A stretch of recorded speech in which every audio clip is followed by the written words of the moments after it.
Ticket के announcement के बाद जिस तरह के असंतोष देखने को मिल रहा है यूपी में, तो आपको लग रहा है कि वो ठीक है? पहले तो खूब खड़े होकर के नाराजगी होती थी, अपने हक की बात होती थी, कार्यकर्ताओं की बात होती थी। वो परंपरा भी कम है। तो वरुण गांधी चुनाव को लड़ने पार्टी के लिए खिलाफ बोलना महंगा पड़ा। एक मंत्र देखने को मिला कि टिकट कटने के बाद उन्होंने भी अपने नेतृत्व को कोई बात नहीं की। आप कह रहे हैं कांग्रेस ने देश को मूर्ख बनाने का काम किया, लेकिन एक हकीकत यह है कि आज अधिकतर कांग्रेसी नेताओं को तोड़कर बीजेपी टिकट दे रही है। जब देश की प्रधानमंत्री जी का चुनाव होता है तो वहां सिर गिने जाते हैं, केवल वोट गिने जाते हैं। नमस्कार, मैं आपके साथ राजेश कुमार, और आज हमारे साथ लोकसभा बिजनौर के चुनाव प्रभारी बीजेपी के वरिष्ठ नेता और पूर्व राज्य मंत्री सुनील भराला जी हैं, और इनसे हम बात करेंगे क्योंकि उत्तर प्रदेश की राजनीति में इन्होंने बढ़ चढ़कर चुनाव कैंपेन किया है और लगातार वहां पर हैसियत रखते हैं। तो क्या कुछ स्ट्रेटजी है, और साथ ही देश की जो राजनीति है उस पर भी बात करेंगे। आपका स्वागत है संवाद में। सबसे पहला सवाल तो यही कि उत्तर प्रदेश में बीजेपी लगातार अपने उम्मीदवारों का ऐलान कर रही है, लेकिन जो दो महत्वपूर्ण सीट थी, चाहे हम गाजियाबाद की बात करें, मेरठ की बात करें, सिटिंग सांसद के टिकट काट दिए गए, बाहर से लाए गए। इसकी क्या जरूरत थी? देखिए, भारतीय जनता पार्टी जो नेतृत्व जो है हमारा, जो निर्णय करता है, हम सब कार्यकर्ताओं को वो स्वीकार होता है। भारतीय जनता पार्टी के द्वारा ऐसे कार्यकर्ताओं को टिकट दे देती है कि जहां भारतीय जनता पार्टी का कार्यकर्ता, क्या नेता भी नहीं सोच पाता इस बात को। ऐसे ऐसे कार्यकर्ताओं को चुनाव लड़ा देती है। तो पार्टी का जो एक सामूहिक निर्णय है हमारा, और राज्य और केंद्र का जो एक फैसला होता है, वो किस फोरम में सेट बैठता है, और पार्टी के सामने इसको चुनाव करने के लिए बड़ी चुनौतियां होती हैं।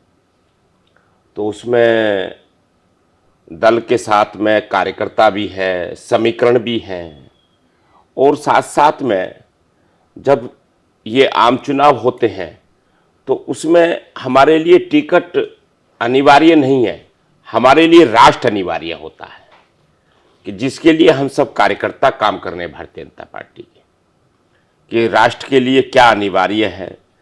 और नेतृत्व के जो विषय है विचार करने के और चुनने के, चुनाव करने के, वो उनके अपने एक जो निर्णय है या उसके पैरामीटर हैं, उस पर किस प्रकार से होता है वो सेट होता है। उसमें कई चीज़ें देखनी पड़ती हैं। उसमें जातीय समीकरण भी है, उसमें प्रत्याशी के समीकरण भी हैं, उसमें और सारे निर्णय भी होते हैं, साथ में जुड़ते हैं। लेकिन टिकट के अनाउंसमेंट के बाद जिस तरह के असंतोष देखने को मिल रहा है यूपी में, तो आपको लग रहा है कि वो ठीक है? देखिए, भारतीय जनता पार्टी का देवता जैसा कार्यकर्ता है, और ऐसा कार्यकर्ता है कि उसको वो नाराज भी होता है, नाराजगी व्यक्त भी करता है। और मैं एक बात और बताता हूं राजेश जी अभी आपको, कि अब तो नाराजगी करने का मुझे लगता है कि कार्यकर्ताओं में परंपरा हटती जा रही है। हम तो वो दौर भी देखते थे कि जो कार्यकर्ता अपने नेतृत्व से खूब लड़ते थे, जाकर के घर में लड़ते थे, खूब कहते थे, सुनते थे उनकी चीज़ों को खूब वहाँ तक, परंतु फिर वही हमारा नेतृत्व जो है उसको प्रेम पूर्वक बुला करके उसको मनाया भी करता है। तो अब तो नाराजगी जो पहले हुआ करती थी, कम हो रही नाराजगी। पहले तो खूब खड़े होकर के नाराजगी होती थी, अपने हक की बात होती थी, कार्यकर्ताओं की बात होती थी। वो परंपरा भी कम है। लेकिन लोगों को हैरानी उस वक्त हुई जब आपने मेनका गांधी को टिकट तो दिया, लेकिन वरुण गांधी को पीलीभीत से टिकट काट दिया। देखिए, जहां आपने एक बड़े नेतृत्व की बात करी है, मेनका गांधी जी हमारी पार्टी की जब वो चुनाव जीत के आती थी, जब हमारी सीटें उत्तर प्रदेश में 9-10 सीटें आया करती थी, वो उससे पहले भी कई बार सांसद और लगातार सांसद बनती आ रही हैं वो, और एक बड़ा चेहरा है देश का, जो पार्टी के कार्यकर्ताओं के आंखों में भी है और चेहरे में भी है, देखते हैं उनके बारे में। लेकिन कभी भी पार्टी की मर्यादाओं के बाहर कभी उन्होंने कोई काम नहीं किया और पार्टी ने अभी भी उन पर भरोसा किया है और उनको सीट दी है। तो वरुण गांधी चुनाव को लड़ने पार्टी के के लिए। खिलाफ बोलना महंगा पड़ा। और देखिए, जहां आपने वरुण गांधी जी की बात की है, वरुण गांधी जी भी भारतीय जनता पार्टी के 3 बार के सांसद, भारतीय जनता पार्टी के राष्ट्रीय महामंत्री और भारतीय जनता पार्टी के भी युवा तुर्क के रूप में, कार्यकर्ता के रूप में भी और नेता के रूप में भी विकसित हुए। तो उनके अंदर भी एक बड़ा मर्यादा का एक मंत्र देखने को मिला कि टिकट कटने के बाद उन्होंने भी अपने नेतृत्व को कोई बात नहीं कही और पार्टी, मुझे निश्चित रूप से मुझे विश्वास है उन पर कि वो पार्टी के ही कार्यों को आगे बढ़ाएंगे। जो नेतृत्व कहेगा उस कार्य को वो आगे बढ़ाएंगे, क्योंकि उनके कण कण में भी राष्ट्रवाद है जी। और उस राष्ट्रवाद को आगे बढ़ाने में वो हमेशा अग्रणी रहे हैं। और मेरा विश्वास है इस बात पर कि उस काम को, जो राष्ट्र हित के कार्य को भारत के माननीय प्रधानमंत्री जी। लेकिन वरुण गांधी को तो कांग्रेस ने ऑफर कर दिया कि आप आ जाइए इधर, हम आपको दे देंगे टिकट। देखिए, कांग्रेस के पास तो प्रत्याशी नहीं है लड़ाने के लिए। प्रत्याशी तो अब जब आप सारा तोड़ लेंगे तो कहां से रहेगा? कांग्रेस के साथ में ये समस्या है कि आज जो कांग्रेस के जो पुराने पाप हैं वे सब सामने आ गए। वो कोई एक दिन के पाप नहीं थे कांग्रेस के। कांग्रेस के बहुत लंबे समय के देश के अंदर लगभग 40 साल लगातार अनवरत राज किया देश के अंदर, और कांग्रेस ने कैसे कैसे जुल्म ढाए देश पर। आपातकाल जैसी परिस्थितियां इस देश ने देखी हैं। वे हमारे तो पिताश्री खुद आपातकाल में 19 महीने जेल में रहे थे, तो हमारी माँ ने उस चीज़ को कितना भोगा, कितना देखा। हम छोटे बच्चे थे, हम जेल जाया करते थे उनकी मुलाकात करने, हमने वो दृश्य देखा। तो ये सब कांग्रेस के बड़े पाप थे और उस कांग्रेस के बड़े पापों से छुटकारा इस देश को मिला है और देश के माननीय प्रधानमंत्री श्री नरेंद्र मोदी जी ने उनको धोने का वो काम कर रहे हैं बहुत मजबूताई से। तो कांग्रेस जो है, आप देखते होंगे पूरे भारत के अंदर उनके प्रत्याशी पार्टी छोड़ करके नहीं, वो सुबह कांग्रेस घोषणा करती है और शाम को वो इस्तीफा कर देते हैं। ऐसे हालात कांग्रेस के हैं इस समय। तो ये कांग्रेस के हालात एक दिन में नहीं हुए। देश के साथ जिस कांग्रेस पार्टी के नेतृत्व ने घात किया, इस देश की जनता का उत्पीड़न किया और नारों पर वो चुनाव लड़े, मुझे याद है वो भी नारे। वो नारे, हम छोटे थे, बच्चे थे, गाड़ी के पीछे भागा करते थे। रोटी, कपड़ा और मकान के नारे वो देते थे। कभी वो गरीबी घटाओ, कभी गरीबी भगाओ का नारा वो देते थे, वो याद है हमको। तो जिस प्रकार से कांग्रेस ने इस देश को मूर्ख बनाने का काम किया और देश के युवाओं को मूर्ख बनाने का काम किया, देश के गरीबों का मूर्ख बनाने का काम किया, देश के उद्यमियों को मूर्ख बनाने का काम किया, इस देश में किसी भी राजनीतिक दल ने ये काम नहीं किया। वो कांग्रेस पार्टी है, उसके पाप वो भोग रहे हैं। आप कह रहे हैं कांग्रेस ने देश को मूर्ख बनाने का काम किया, लेकिन एक हकीकत यह है कि आज अधिकतर कांग्रेसी नेताओं को तोड़कर बीजेपी टिकट दे रही है। हरियाणा में बात करें तो वहाँ की 10 में से 6 सीटों पर कांग्रेसी लीडर उतारे गए हैं। तो ये कैसी राजनीति है बीजेपी की? देखिए, जब चुनाव मैदान में जाते हैं राजेश जी, एक बहुत बड़ी बात आप देखने को मिलती होगी, क्योंकि जब देश की प्रधानमंत्री जी का चुनाव होता है तो वहां सिर गिने जाते हैं, केवल वोट गिने जाते हैं। आपके याद वो भी होगा कि एक वोट से श्रद्धेय पूर्व प्रधानमंत्री अटल बिहारी वाजपेयी जी की सरकार चली गई थी। तो जब चुनाव आता है तो चुनाव में जीत देखी जाती है। ये बात तो आपकी ठीक है कि वहां ऐसे लोगों को टिकट दिया पार्टी ने, लेकिन वो जीत का आधार भी देखा जाता है। वहां के समीकरण क्या है, हरियाणा में किस प्रकार का चुनाव होने वाला है, हरियाणा में जातीय समीकरण क्या है, हरियाणा में और बहुत सारी चीज़ों का ध्यान रखना पड़ेगा, क्योंकि ये चुनाव जो है ये लोकसभा का है और नेतृत्व को जो स्लोगन दिया है उसको पार करना है। जी। यानी कि भारत के माननीय प्रधानमंत्री श्री नरेंद्र मोदी जी ने इस बार जो स्लोगन दिया वो एनडीए 400 पार का नारा दिया है। उस 400 पार के नारे को हमें नारे में नहीं रखना, उसको यथार्थ में लाना है, उसे जमीन पे उतारना है। उसके लिए जहां से जिसको तोड़ना चाहे हम, जो टूट सके तोड़े उनको। नहीं, तोड़ने की और जोड़ने की राजनीति नहीं है। जहां मान लो भारतीय जनता पार्टी का जिताऊ प्रत्याशी है, जिताऊ टिकटार्थी है, यानी कि जीत के आधार हैं, उसके समीकरण है, उसके सामाजिक समीकरण है, जातिगत समीकरण है, तमाम अनेक समीकरण को ध्यान में रखना होता है जी। तो उसके आधार पर भारतीय जनता पार्टी के नेतृत्व ने जी, अब बात करें निर्णय होती है। उत्तर प्रदेश के, तो यहाँ पर क्योंकि अभी लोकसभा चुनाव से ठीक पहले मुख्तार अंसारी की डेथ हुई है और जेल में रहने के दौरान अगर डेथ हुई है तो इसका जो अपोजिशन पार्टीज हैं वो बड़ा मुद्दा बनाने जा रही है इस बार। आपको क्या लगता है?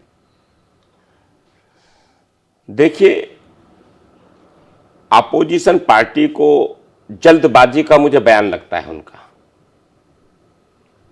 अभी उनके परिवार की तरफ से भी, अभी सरकार की तरफ से भी, जेल प्रशासन की तरफ से भी जो बातें सामने आ रही हैं, समाचार पत्रों के माध्यम से आ रही है, सरकार के अधिकृत बयानों के माध्यम से आ रही हैं, तो निश्चित रूप से वो हार्ट अटैक है, उनका आकस्मिक मृत्यु है।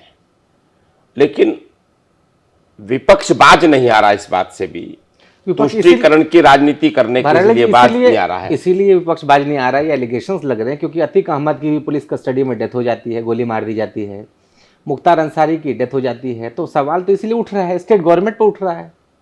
देखिए, पूरे भारत ने देखा था अतीक अहमद जी को भी, शूटर थे, कस्टडी में थे, सबने देखा था, और बल्कि ऑनलाइन था, तो उसमें वो जेल के अंदर हैं, उसमें कोई ऐसे प्रमाण नहीं आए कि उसमें सरकार की कहीं किसी प्रकार की कोई सरकार की हो रही हो, या कोई ऐसी चीज़ें मिली भगत आई हो, कोई पुष्टि आ रही हो किसी चीज़ की, तो ऐसा कुछ भी नहीं है। और उसमें भी आप, एक वीडियो भी वायरल है कि उनकी लंबे समय से तबीयत भी खराब थी, तो आप सकारात्मक दृष्टि से सोचा जाए और राजनीतिक वोट बैंक से ऊपर उठ करके देखा जाए, तो इस दृष्टि से भी देखा जाए तो मुझे लगता है कि वो नेचुरल डेथ है। और जो अधिकृत बयान जारी हुए हैं सरकार की तरफ से, जेल प्रशासन की तरफ से और सब अधिकारियों की तरफ से, तो उसमें ऐसा लगता नहीं है कि उनको किसी प्रकार की पुष्टि, और अभी वो सारी एक जांच का भी विषय है। नहीं, मजिस्ट्रियल जांच भी आदेश दिए हैं, आदेश दिए गए हैं, लेकिन मुख्तार ने खुद कहा था कि मुझे जहर दिया गया, और उसके बाद परिवार की तरफ से लगातार कहा जा रहा है कि हो सकता है ऐसा हुआ होगा, और उसके बाद डेथ होना, तो इसीलिए सवाल खड़े हो रहे हैं। देखिए, अभी जहां आप कहते हैं कि मुख्तार अंसारी के इस बयान की पुष्टि होती है कि उसको जहर दिया गया है, तो ऐसा कोई अभी सामने ऐसी चीज नहीं आई कि जो पुष्ट हो रही हो बिल्कुल कि उसने कहा हो। पुष्टि नहीं, मैंने कहा एलिगेशन है। हाँ, आरोप है ये विपक्षी उसको जो है वोट बैंक में लेना चाहता है, और चुनाव का दौर है, इस समय आम चुनाव चल रहे हैं, तो इनमें होड़ मची है। चाहे वो बिहार से पप्पू यादव का बयान हो, चाहे वो यहाँ से चंद्रशेखर का बयान हो, चाहे अन्य और राजनीतिक दलों के बयान जारी हो रहे हो, समाजवादी पार्टी का समाजवादी पार्टी आ रही है, समाजवादी पार्टी ये बात कह रही है, आरजेडी कह रही है, ये तमाम राजनीतिक दल जिनको ये चिंता है कि इस भारत का जो मतदाता है वो भारतीय जनता पार्टी के पक्ष में है, वो विकास के नाम पर पक्ष में है, वो जो भारत के माननीय प्रधानमंत्री श्री नरेंद्र मोदी जी के द्वारा जिस प्रकार का स्लोगन दिया गया था, उन्होंने अपनी जाति को गरीब बताया था, अपनी जाति को महिला बताया था, अपनी जाति को उन्होंने पीड़ित बताया था, और उस पर उन्होंने काम भी किया है। तो उस चीज से घबराए हुए वो मतदाताओं को कैसे लुभाएं कि वो अपनी इज्जत और जमानत कैसे बचाएं, वो इस पर काम करने में लगे हैं। लेकिन ये राजनीति में कदापि ठीक नहीं है।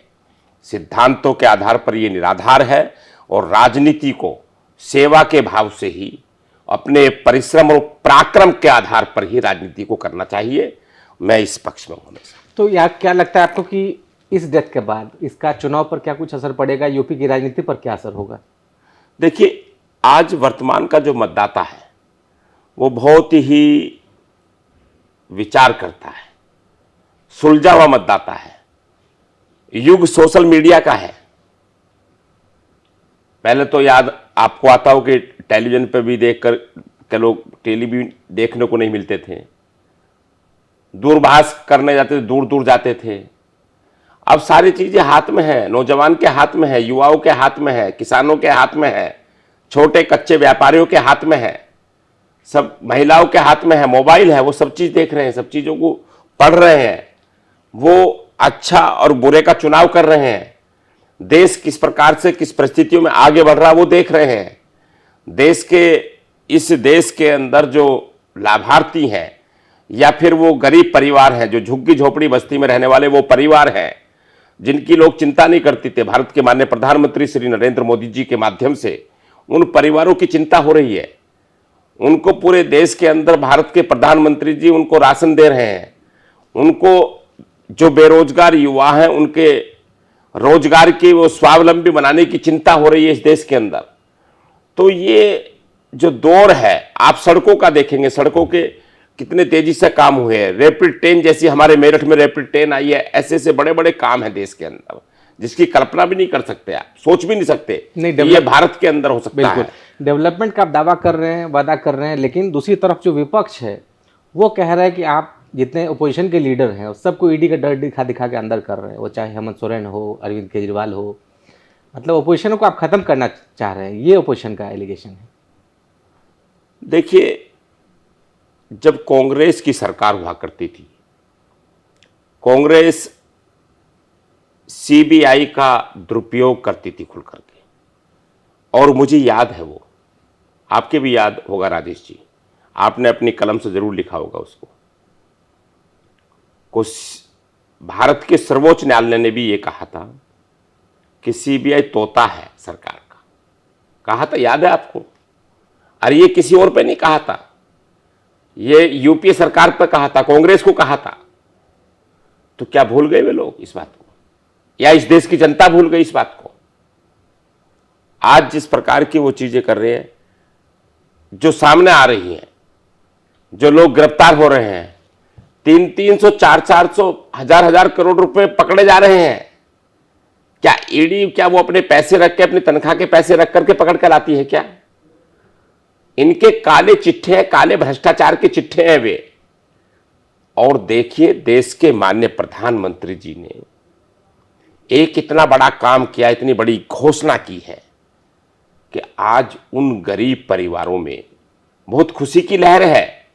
उन्होंने कहा है कि जो ईडी ने काला बाजारियों का, भ्रष्टाचारियों का जो पैसा जब्त किया है, तीसरे पार्ट की सरकार जब बनेगी उसमें भारत के माननीय प्रधानमंत्री श्री नरेंद्र मोदी जी उस पैसे को गरीबों के विकास और कल्याण में लगाएगी। ये एक बड़ी घोषणा है इस देश के अंदर जी। ये बड़ा एक उन्होंने विचार और चिंतन मंथन करने के बाद एक गरीबों की चिंता की है, झुग्गी झोपड़ी बस्ती के परिवार में रहने वालों की भारत के माननीय प्रधानमंत्री श्री नरेंद्र मोदी जी ने चिंता की है। और उन्होंने कहा कि सारा पैसा उनके कल्याण में लगाएंगे, उनके बच्चों की पढ़ाई में लगाएंगे, उनके आवास व्यवस्था में लगाएंगे, उनके भविष्य में लगाएंगे, उनको सबल बनाएंगे। इस देश के अंदर जो छूट गए लोग, ये कोई सोच नहीं सकता। जो वही व्यक्ति सोच सकता है जो उनके बीच में रहा हो, उनकी पीड़ा को देखा हो, उनके दर्द को समझा हो, उनके दर्द के बीचों में रहा हो। तो ये भारत के प्रधानमंत्री जी श्री नरेंद्र मोदी जी का ये सपना साकार हो रहा है। एक एलिगेशन आपकी सरकार पर इलेक्टोरल बॉन्ड को लेकर लग रहा है, और विपक्ष लगा रहा है कि इलेक्टोरल बॉन्ड के बहाने सरकार ने उगाही की। देखिए, इनको कालाबाजारी करने की आदत है और कालाबाजारी में इनका विश्वास है। आज हमारे बीच में नहीं है। भारत के बहुत ही लोकप्रिय नेता थे, वित्त मंत्री रहे, अरुण जेटली जी ने यह कानून बनाया था और इसको लागू भी किया और पारदर्शिता की बात भी हुई। मुझे बताइए कि आप राजनीतिक दलों को जब चंदा मिलता था, क्या पता लगता था किसी को कि कितना चंदा मिला, किस पार्टी को कितना चंदा मिला? कभी इससे पहले पता लगा हो राजनीति के इतिहास में इस देश के अंदर 1952 के बाद आज तक? ये इतिहास में पहली बार हुआ कि ये पता लगा कि राजनीतिक दलों को इतनी चंदा इस पार्टी को दिया गया, ये इस कंपनी ने दिया, इस उद्योगपति ने दिया, लेकिन तो सुप्रीम कोर्ट ये सारी चीजें आई सामने। लेकिन सुप्रीम कोर्ट तो ये एक बड़ा काम हुआ, ये बहुत बड़ी बात हुई है। ये कभी नहीं थी, ये पारदर्शिता नहीं थी। हमारी सरकार ने यहां भी पारदर्शिता करी है। यहां जो ये दान मिला है, चंदा मिला है, राजनीतिक दलों को मिला है, किस पार्टी को कितना मिला है, वो पैसा सारा बिल्कुल एक प्रकार से दूध का दूध पानी का पानी है। दूसरी बात मैं बताना चाहता हूं इसमें कि जो भी राजनीतिक दल सत्ता में होता है उसको अधिक मिलता है, विपक्षियों को कम मिलता है, और ये परंपरा है। तो इसमें कौन सा ऐसा अपराध है कि उसमें कहीं कोई कठिनाई है किसी प्रकार की? लेकिन आपको तो चंदा मिला, ठीक है बीजेपी को, लेकिन आप कांग्रेस के अकाउंट्स को फ्रीज करा देते हैं, कैसे लड़ेंगे चुनाव? कांग्रेस झूठे मुद्दे बना करके, कांग्रेस पार्टी की वो हरकतें कभी नहीं गई। वो झूठे मुद्दे बनाती है कि हमारे सारे अकाउंट फ्रीज कर दिए गए हैं। उनके कोई अकाउंट फ्रीज नहीं किए गए। उसको मुद्दा बना करके जनता के बीच में लाना चाहती है और उस पर चुनाव लड़ना चाहती है। उनके पास और कोई मुद्दे तो है नहीं। भारत के माननीय प्रधानमंत्री श्री नरेंद्र मोदी जी के खिलाफ कोई, उन पर कोई एविडेंस नहीं, किसी प्रकार का कोई उन पे आज तक किसी प्रकार की कोई भी उनके दामन पर जरा सा भी दाग नहीं लगा सके 10 साल की सरकार में। और तत्कालिक मुख्यमंत्री रहते हुए उस समय के मुख्यमंत्री के कार्यकाल से आज तक भी कुछ छूने को जगह नहीं मिली। तो उन्होंने क्या विचार किया इस पर? इन्होंने यही एक मुद्दा बनाने की कोशिश करी कि हम चुनाव में लड़ने जा रहे हैं, प्रधानमंत्री जी के दामन पर कोई दाग नहीं है, भारत बहुत अग्रसर तेजी से बढ़ रहा है, किसान तेजी से बढ़ रहे हैं, युवाओं में खुशी की लहर है, महिलाओं को 33% का आरक्षण दिया है। ऐसे बड़े बड़े कार्य उन्होंने किए। तो इनके पास कोई चुनाव में जाने के लिए 2024 के चुनाव में उन पर कोई भी एजेंडा नहीं है। वो केवल अपने उन फ्रीज अकाउंट बता करके, जो अकाउंट का केवल सरकार का ये दायित्व बनता है, मंत्रालय के दायित्व बनते हैं, वित्त मंत्रालय के काम है, बैंकों के काम है, ईडी के काम है कि चेक करना कि कहीं से पैसा आ रहा। केवल चेकिंग की बात है। आपने जानकारी होगी पूरी कि उनका कोई फ्रीज नहीं किया गया। उसको केवल चेक करने के लिए उसको देख रहे हैं, कहीं किसी प्रकार का कोई काला पैसा, ये वो सब चीजें नहीं है। तो उसको बता करके और देश की जनता में भ्रम फैलाने का काम कर रहे हैं। आखिर में एक सवाल ये कि बीजेपी इस बार दावा कर रही है कि 370 सीटें लाएंगे, तो कैसे लाएंगे? देखिए, 370 पार भारत के माननीय प्रधानमंत्री श्री नरेंद्र मोदी जी ने ये नारा दिया, हमारे नेतृत्व ने नारा दिया कि अब की बार भाजपा 370 पार। और ये धारा 370 कब हटी? कांग्रेस को समझ में नहीं आई। 1952 से इस देश के अंदर राज कर रहे थे ये लोग। पूर्ण बहुमत की 400 सीटों को लेकर के 403 सीट लेकर के राज किया इन्होंने।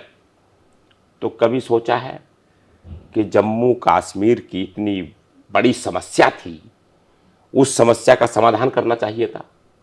भारत के अंदर 2 संविधान, 2 विधान, 2 प्रधान रहेंगे, कैसे रह सकते हैं?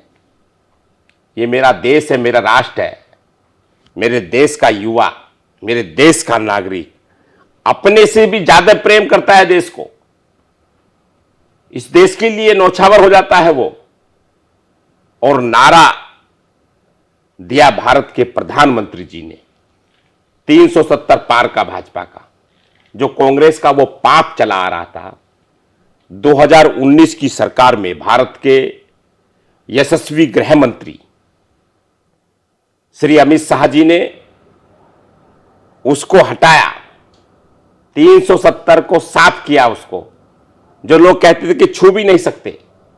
ये बयान आपके चैनल पे पड़े होंगे, बहुत सारे नेताओं के, विपक्षी दलों के बयान थे कि धारा 370 को हटाना तो बहुत बड़ी बात है, छू भी नहीं सकते इसको। उसको उखाड़ के फेंक दिया, मिनटों में उखाड़ के फेंक दिया, रातों रात उखाड़ के फेंक दिया। और वहां की जो पत्थरबाजी थी, वहां का जो आतंकवाद था, वहां की जो गुंडागर्दी थी, अराजकता थी, वो सारा समाप्त हो गया। आज कश्मीर में पर्यटन जा रहे हैं घूमने, देश के अंदर विदेशों से लोग आ रहे हैं वहां पर। तो धारा 370 हटने के बाद, और धारा 370 का जो संकल्प था भारतीय जनसंघ का, यानी कि जब संस्थापक पंडित दीनदयाल उपाध्याय जी और प्रथम जनसंघ के राष्ट्रीय अध्यक्ष डॉक्टर श्यामा प्रसाद मुखर्जी जी, उनका जो नारा था, जहां बलिदान हुए मुखर्जी वो कश्मीर हमारा है, उस कश्मीर में जो कलंक लगा हुआ था धारा 370 का, वो 370 हटा करके भारत के अंदर ये नारा हमारा साकार होगा। भाजपा 370 पार हो गई अब जी। और जी। 370 ऐसे नहीं, हर पोलिंग बूथ पर हम कार्यकर्ताओं ने संकल्प लिया है कि हर पोलिंग बूथ पर हम 370 वोट बढ़ाने का काम करेंगे। हम उस पर काम कर रहे हैं, हमारा पन्ना प्रमुख, बूथ प्रमुख, हम सब कार्यकर्ता लगे हुए हैं कि हम इस मिशन को पार करेंगे। और भारत के माननीय प्रधानमंत्री श्री नरेंद्र मोदी जी के द्वारा जो दिया गया ये हम सबको संकल्प है, उसको पूरा करेंगे। अब की बार भाजपा 370 पार। जी, तो लोकसभा चुनाव से लेकर मुख्तार अंसारी की मौत तक सुनील भराला जी ने हर सवाल का जवाब दिया, और इनका मानना है कि मोदी सरकार तीसरे कार्यकाल में भी भारी सीटों के साथ, 370 से ज़्यादा सीटों के साथ बीजेपी वापसी कर रही है। और आपने यूपी लाइव पॉडकास्ट को अपना वक्त दिया, बहुत शुक्रिया आपका।